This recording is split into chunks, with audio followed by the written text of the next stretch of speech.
Copy ലുവാക്കെന്നൊക്കെ പറയില്ലേ, ഇത് മരപ്പട്ടി തിന്നിട്ട് ഈ സാധനം കളയുന്നതിനാണ് നമ്മൾ കോപ്പി ലുവാക്ക് കോഫി എന്ന് പറയുന്നത്. അത് കുരങ്ങാണ്. ഞാനായത് ഇപ്പം മെറിൻ പാർച്ച്മെന്റ് എന്ന് പറയാം. ഇതിപ്പോൾ ഒരു കുരങ്ങാണ് തിന്നാണെങ്കിൽ നമ്മളിതിനെ മങ്കി പാർച്ച്മെന്റ് എന്ന് പറയും. ഇത് നല്ല സ്വീറ്റ് സാധനമാണ്. അറബിക്കയുടെ നല്ല സ്വീറ്റ് ആയിരിക്കും. നമ്മൾ റോബസ്റ്റയുടെ ഒന്നും തിന്നൊരു ടേസ്റ്റ് ഉണ്ടാവില്ല. ഇത് നല്ല ഓഡിറ്റോട് കൂടുമ്പോൾ ഇതിൻ്റെ ലിപ്പിഡ് കണ്ടൻറ്റും സ്വീറ്റ് കണ്ടൻറ്റും ഫ്രക്ടോസ് കണ്ടൻറ്റും ഒക്കെ ഹൈ ആയിരിക്കും. നല്ല സ്വീറ്റ് ആയിരിക്കും.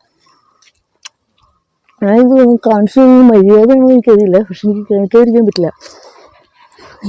ഇതെന്തോ ഇപ്പോൾ 2 കഷ്ണം കിട്ടിയില്ലേ, ഒരെണ്ണം ഞാൻ കടിച്ചപ്പോഴേ ചാടിപ്പോയായിരുന്നു. അതിനെ ട്രയാജ് എന്ന് പറയുന്നത്. അതായത് ഒരു കുഴുവിനകത്ത് 3 എണ്ണം. നമ്മളിപ്പോൾ മനുഷ്യന്മാർക്ക് ഒറ്റ പുസ്തകത്തിൽ ഒരു കുട്ടി ഉണ്ടാവും, 2 കുട്ടി ഉണ്ടാവും, 3 കുട്ടി ഉണ്ടാവും, അങ്ങനെ 4-5 കുട്ടികളൊക്കെ ഉണ്ടാവാറുണ്ടല്ലോ. അപ്പോൾ ഇതിപ്പോൾ 2 കുട്ടി അല്ല 3 കുട്ടി. 3 കുട്ടിയിൽ ഒരു കുട്ടി എൻ്റെ കയ്യിൽ നിന്ന് പോയി. ഇതാണ് മറ്റേ 2 കുട്ടി. ശരിക്കും കോഫിക്ക് 2 കുട്ടിയാണ്.